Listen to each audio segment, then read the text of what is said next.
Shalom peuple de Dieu, je suis la servante de Dieu Anne Ekwe. Je suis psychothérapeute et également praticienne en médecine chinoise.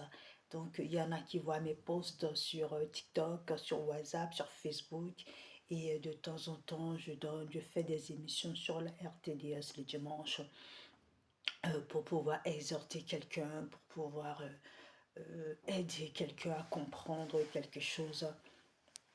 Aujourd'hui, je suis là suite à l'affaire Balthazar. Suite à l'affaire Balthazar, parce que c'est une affaire qui fait beaucoup de bruit. Et il y en a, on entend un peu de tout. Ceux qui sont excités de voir les vidéos, ceux qui sont là pour les commérages, ceux qui sont là pour faire le buzz, ceux qui sont là pour en rajouter. Voilà, il y a de tout et de n'importe quoi. Je vais d'abord te dire, toi qui regardes cette vidéo, ce n'est pas la peine d'aller chercher à voir les vidéos de Balthazar, comment il s'est posé, comment il a fait ci, comment les femmes réagissent, et quelle femme était là, s'il te plaît. Sortez de là, sortez de là. Je veux dire aujourd'hui que l'affaire Balthazar ne date pas d'aujourd'hui, ça date de bien des années-lumière. Au temps de Jésus, il y avait quand même, il y avait des Balthazar. Aujourd'hui, il y en a. Et après nous, il y en aura encore des Balthazar. En l'an 3000, il y aura encore des Balthazar. Donc ne dites pas non, c'est l'affaire de l'autre, c'est ton affaire, c'est mon affaire, c'est notre affaire. Il y a toujours un Balthazar quelque part dans notre entourage, et toi-même qui vas avec deux, trois femmes, tu es déjà un Balthazar. Je veux dire, dans la Bible, par exemple, nous prenons le passage de 1 roi, verset 11. 1 roi 11, verset 4. Nous verrons par exemple que le roi Salomon avait 700 princesses et 300 concubines. Alléluia. Ça, c'est déjà énorme. Vous allez me demander, mais comment est-ce qu'il fait pour les satisfaire?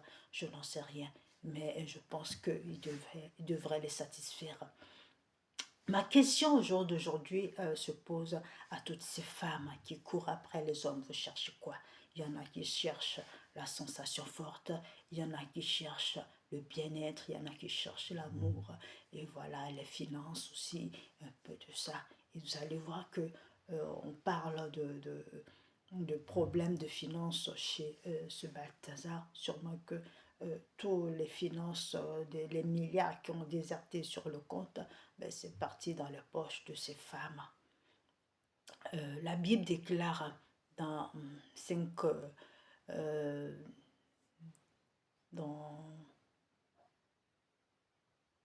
Romains 5, verset 12, le péché est rentré par un seul homme, et cet homme, c'est Adam, et le péché a entraîné la mort. Alléluia. Le péché a entraîné la mort. Et tous son péché ont été privés de la gloire. C'est seulement par Balthazar que je ne veux pas dire que ce péché, mais que le VIH est rentré, parce que ça fait un moment qu'on n'entend plus parler. Mais maintenant, au jour d'aujourd'hui, le VIH est revenu par Balthazar et s'est propagé dans le monde. S'il te plaît, ne me dis pas que non, c'est pas mon problème parce que je suis en France, parce que je suis au Bénin, parce que je suis aux États-Unis. Au jour d'aujourd'hui, nous sommes conscients que toute personne bouge. Toutes ces femmes toutes ces femmes, des hommes politiques ont des passeports diplomatiques, et en un temps record, en un vol d'oiseau, elles peuvent aller là où elles veulent. Donc, si tu es aussi en contact d'une femme comme ça, eh bien, tu l'as attrapée. Et toi, la femme là qui te dit, oh, moi j'ai que 3 hommes, il suffit que ton homme à toi puisse aller avec une femme qui était en contact avec un homme, qui était en contact avec une femme influenceuse, ou celles qui ont été en contact avec Balthazar, que tu puisses l'attraper. Donc, le problème maintenant, c'est pas de dire qui a fait quoi, pourquoi il a fait ci, il est ça, il est ça, il est ça. Peut-être que lui, il a contracté une alliance avec les divinités pour pouvoir lui ramener beaucoup d'âmes. Parce que lorsque l'on regarde l'histoire de Salomon dans la Bible, Salomon avec une alliance avec Dieu par rapport à son père, parce que David, avec l'alliance avec Dieu qui le connectait à Dieu, malgré les écarts qu'il faisait, lui aussi, il en a fait des bêtises, un peu comme Balthazar, mais Dieu le pardonnait à chaque fois parce qu'il avait un cœur de repentant. Ok, revenons à Salomon. Salomon a eu la grâce, a connu la grâce, l'amour, le pardon de Dieu, la miséricorde de Dieu. Pourquoi? Parce que euh, Dieu s'est souvenu de l'alliance de son Père et lui a accordé une sagesse en Père.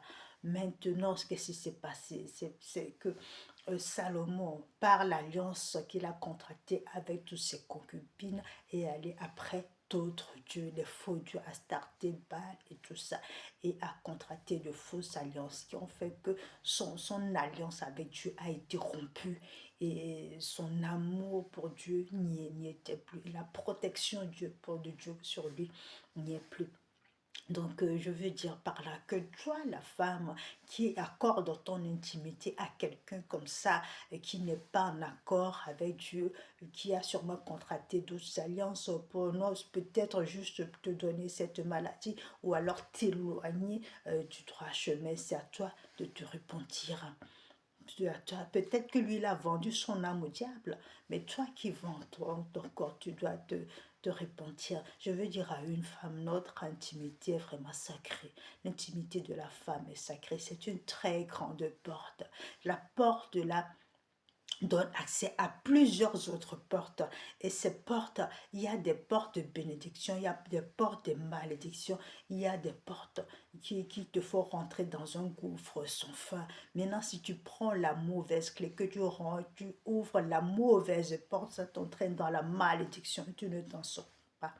Donc, lorsque la Bible déclare fuyez l'impudicité, ce n'est pas juste des mots, mais fuyez l'impudicité, c'est très profond. Et la même Bible déclare que le lit conjugal soit exempt de souillure. Lorsque tu souilles ton lit conjugal en allant avec d'autres hommes dehors, ça veut dire que tu ramènes la mort dans ton foyer. Et dans vous, beaucoup de femmes qui me regardent en ce moment, vos foyers sont infectés de mort. Vos foyers ne vivent plus.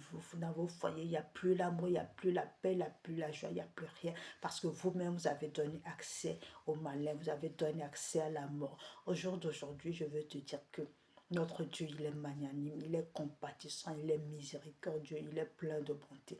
Il est là, les bras ouverts, prêt à t'accueillir si tu te repens sincèrement et si tu renonces à ton péché. Parce que se repentir, connaître la vraie repentance, c'est bien, mais se repentir et renoncer à ce péché, c'est encore mieux. C'est ce que je te souhaite maintenant pour que la paix de l'Éternel puisse rentrer dans ton cœur et équilibrer ton foyer. Alors, tu sais ce qu'il y a à faire. Shalom à toi et demeure puissamment béni.